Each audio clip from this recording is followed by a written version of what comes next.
ሰላም ጤና ይስጥልኝ እንደምንላችኋል ውድ ተመልካቾቻችን ከአባይ ቴሌቪዥን የሚተላለፍላችሁ የዕለተ ረቡዕ ሐምሌ 8 ቀን 2018 ዜና ላፍታ የመረጃ ሰዓታችን ተጀምሯል። ሲጠበቅ የነበረው የሀገራዊ ምክክር ጉባኤ 4000 የሚሆኑ ተሳታፊዎች በተገኙበት የማስጀመሪያ መርሃ ግብሩ መካሄድ መጀመሩን ዛሬ ማለዳ መቀሌ የገቡት የአሜሪካ አምባሳደር ኤርቪን ማሲንጋ በፕሪቶሪያው ስምምነት አተገባበር ዙሪያ ከህወሓት ቡድን መሪዎች ጋር መወያየታቸው መነገሩን በአዲስ አበባ በአንድ ግለሰብ ላይ የግድያ ወንጀል የፈጸሙ 11 ተጠርጣሪዎች በቁጥጥር ስር መዋላቸውን ፖሊስ ማስታወቁን ጨምሮ ሌሎች መረጃዎችን ይዘንላችሁ ቀርበናል። ዜናዎችን እየመራው ሀና ፍስሐ ከእናንተ ጋር ቆይታ አድርጋለሁ። አብራችሁ ቆዩ። ሲጠበቅ የነበረው የሀገራዊ ምክክር ጉባኤ 4000 የሚሆኑ ተሳታፊዎች በተገኙበት የማስጀመሪያ መርሃ ግብሩ መካሄድ ጀመረ። የኢትዮጵያ ሀገራዊ ምክክር ጉባኤ ማስጀመሪያ መርሃ ግብር በዛሬው ዕለት 4000 ተሳታፊዎች በተገኙበት በይፋ መካሄድ ጀምሯል። የመክፈቻ ንግግር ያደረጉት የኢትዮጵያ ሀገራዊ ምክክር ኮሚሽን ዋና ኮሚሽነር ፕሮፌሰር መስፍን አርአያ ሀገራችን የብዙ ጸጋ ባለቤት ብትሆንም የኢትዮጵያ ታላቅነትን ለማስቀጠል እንቅፋት የሆኑ በርካታ የሀሳብ ልዩነቶችና አለመግባባቶች ውስጥ ማለፏ የማይካድ ሀቅ ነው ብለዋል።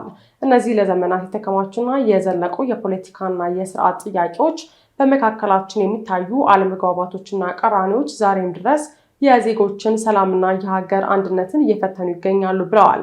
ዋና ኮሚሽነሩ ዛሬ የምንጀምረው ጉባኤ በየጊዜው የሚያመረቅዙ ጠባሳዎችና የታሪክ ትርክቶች እንዲሽሩ ለማድረግ የወደፊት ዕጣ ፈንታችን ላይ በጋራ ለመወሰንና ለመስማማት የሚያስችል ሀገራዊ ፈውስ መሆኑን ገልጸዋል።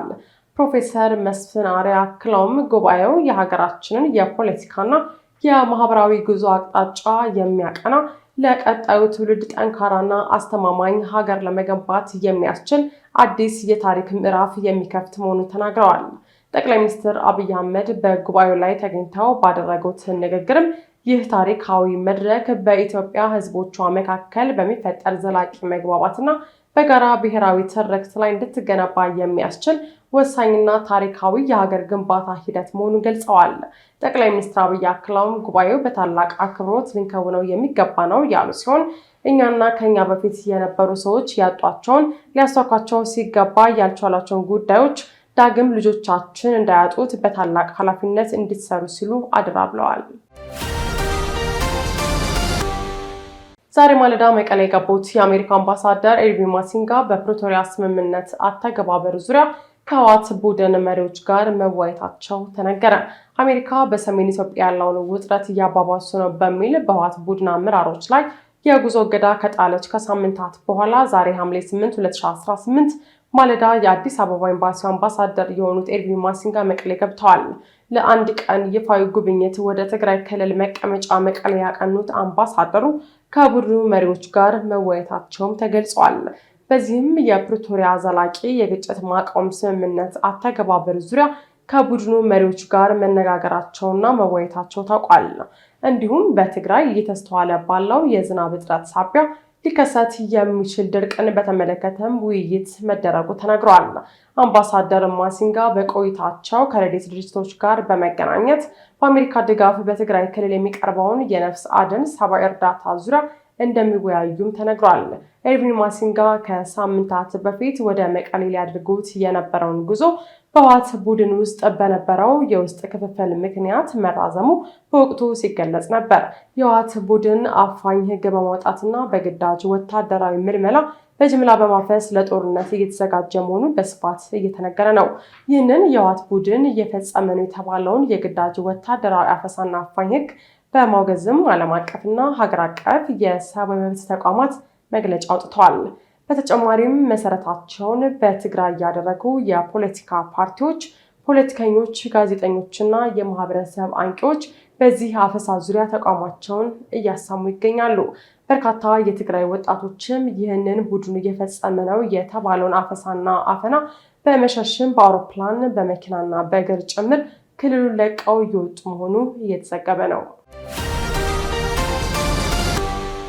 በአዲስ አበባ በአንድ ግለሰብ ላይ የግድያ ወንጀል የፈጸሙ 11 ተጠርጣሪዎች በቁጥጥር ስር መዋላቸውን ፖሊስ አስታወቀ።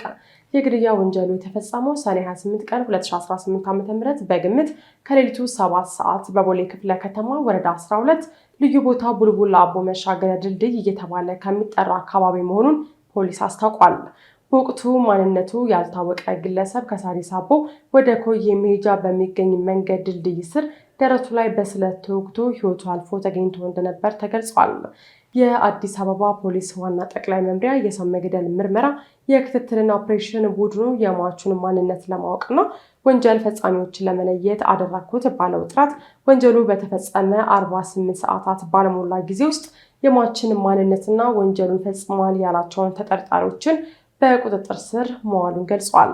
ፖሊስ በተያዙ ተጠርጣሪዎች ላይ አደረኩት ባለው ምርመራ ሟች ዘይኑ ፈድሉ በመንገድ እየተጓዘ ባለበት ወቅት አንገቱን በመያዝና ደረቱን በጩቤ በመውጋት ሕይወቱ እንዲያልፍ በማድረግ ይዞት የነበረውን ሳምሰንግ ስልክ መውሰዳቸው ተመላክቷል። የሟችን አስክሬን ኤርሚያስ አሰፋ በተባለ ግለሰብ ቤት ተሽከርካሪ ኮፈን ውስጥ በመክተት ሌሎቹ ተጠርጣሪዎቹ ደግሞ በሌላ ተሽከርካሪ በመሆን ተከታትለው በመሄድ አስክሬኑን ድልድይ ስር ጥለውት መሄዳቸው በምርመራ ተረጋግጧል ተብሏል። ተጠርጣሪዎቹ ወንጀሉን በፈጸሙ 48 ሰዓት ባልሞላ ጊዜ ውስጥ በፖሊስ እንደተያዙና በራሳቸው ፍላጎትም ወንጀሉን እንዴት እንደፈጸሙ መርተው ማሳየታቸውን ፖሊስ ገልጾ ምስላቸውንም በማህበራዊ የትስስር ገጹ ላይ አጋርቷል። በተጠርጣሪዎቹ ላይ በተደረገው ምርመራም ለወንጀሉ መፈጸሚያ የሚጠቀሙበት 2 ጮቤ፣ 3 ሽጉጥ መያዙን የአዲስ አበባ ፖሊስ ዋና ጠቅላይ መምሪያ ገልጾ በተጠርጣሪዎቹ ላይ ምርመራ እንደቀጠለ መሆኑንም ገልጸዋል።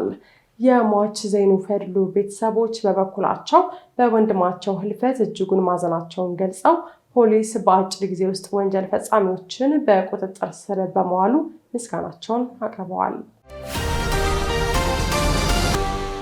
በዝርዝር ወደምንመለከተው መረጃችን ስናልፍ ኢራን ወደ ውይይት ካልተመለሰች በቀጣይ ሳምንት ጥቃት እንሰነዝራለን ሲሉ አሜሪካው ፕሬዝዳንት ተናገሩ። ትራምፕ በቀጣይ ሳምንት ነገሮች እየከፉ ይሆኑባቸዋል፣ የኃይል ማመንጫዎችና ድልድዮቻቸውን እናፈርሳለን ሲሉ ተደምጠዋል። የእስራኤል ጠቅላይ ሚኒስትር ቤንያሚን ኔታንያሁ በበኩላቸው ኢራን አስቀድማ ጥቃት የምትፈጽም ከሆነ ከዚህ ቀደም ከነበረው አደገኛ አጸፋ ይኖረዋል ብለዋል። ራቢያ ከድር ተጨማሪ አላት። ኢራን ወደ ውይይት ካልተመለሰች የኃይል ማመንጫዎቿንና ድልድዮቿ ላይ በቀጣይ ሳምንት ጥቃት እንደሚሰነዘር ፕሬዚዳንት ዶናልድ ትራምፕ አስጠንቅቀዋል። ትራምፕ ይህንን ያሉት ከፎክስ ኒውስ ጋር ባደረጉት ቃለ ምልልስ ሲሆን በሆርሙዝ ወሽመጥ የሚያልፉ መርከቦች 20% ክፍያ እንዲፈጽሙ ያቀረቡትን ሀሳብም ሰርዘዋል። ትራምፕ በኢራን ወደቦች ላይ የጣሉትን እገዳ ግን ባለበት እንደሚቀጥል ተናግረዋል። በቀጣይ ሳምንት ነገሮች የከፉ ይሆኑባቸዋል፣ ወደ ድርድር ጠረጴዛ የማይመለሱ ከሆነ የኃይል ማመንጫዎቻቸውን እናፈርሳለን፣ ድልድዮቻቸውንም እናፈርሳለን ሲሉም ትራምፕ ዝተዋል። የተባበሩት መንግስታት የሰብአዊ መብቶች ከፍተኛ ባለስልጣን ቮልከር ቱርክ የትራምፕን ዛቻ መኮነናቸውን ቢቢሲ አስነብቧል። ትራምፕ በኢራን የሲቪሎች መሰረተ ልማት ላይ ጥቃት ለማድረስ መዛታቸው በዓለም አቀፍ ሕግ የተከለከለ መሆኑን ባለስልጣኑ ሲገልጹ ሆነ ብሎ ንጹሐን ዜጎች ላይና መሰረተ ልማት ላይ ጥቃት መፈጸም የጦር ወንጀል ነው ብለዋል። ትራምፕ በሆርሙዝ ጉዳይ ሲዝቱ ወሳኝ የነዳጅና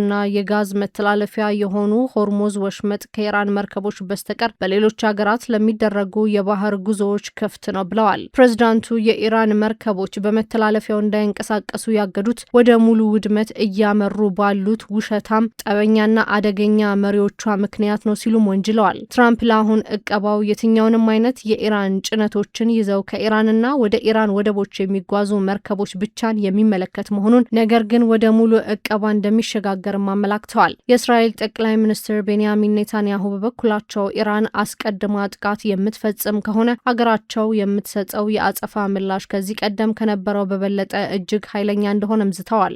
ኔታንያሁ ለኢራን መሪዎች ይህንን እናገራለሁ፣ የምታጠቁን ከሆነ ነገሮች ዝም ማለታቸው ላይ እንዳትተማመኑ ሲሉ ማህበራዊ ሚዲያ ገጻቸው ላይ በለጠፉት ቪዲዮ ተናግረዋል። ከዚህ ቀደም ኢራን ጥቃት ስትፈጽም የተወሰደው አጸፋ ቀድሞውንም ኃይለኛ የነበረ ቢሆንም በቀጣይ የሚኖረው የእስራኤል ምላሽ ግን ተመሳሳይ እንደማይሆንም ገልጸዋል። አንድ አካል ሲያጠቃን በሁለት እጥፍ መልሰን የምናጠቃበት ቀናት አልፈዋል ሲሉም ተደምጠዋል። ይህንን በኢራን የክፋት ጥምረት ላይ አድርገዋል። ሊጎዳን በሚፈልግ ማንኛውም አካል ላይ ማድረጋችንን እንቀጥላለን፣ የምናደርገው እንደዚያ ነው በማለት ኔታንያሁ በቪዲዮ መልእክታቸውን አስተላልፈዋል። ይህ በእንዲህ እንዳለ ለኢራን በመሰለል የተከሰሰ አንድ የእስራኤል ጦር ሰራዊት አባል በወታደራዊ ፍርድ ቤት የ5 ዓመት እስር እንደተፈረደበት የእስራኤል መከላከያ መከላከያ ኃይል አስታውቋል። ወታደሩ የገንዘብ ጥቅም ለማግኘት ሲል በጦርነት ወቅት ከኢራን የተተኮሰ ሚሳኤል ሲከሽፍ የሚያሳይ ቪዲዮን ጨምሮ ለኢራን የስለላ ወኪል መረጃዎችን በማስተላለፍ ነው የተከሰሰው። የእስራኤል መከላከያ ኃይል እንዳለው ወታደሩ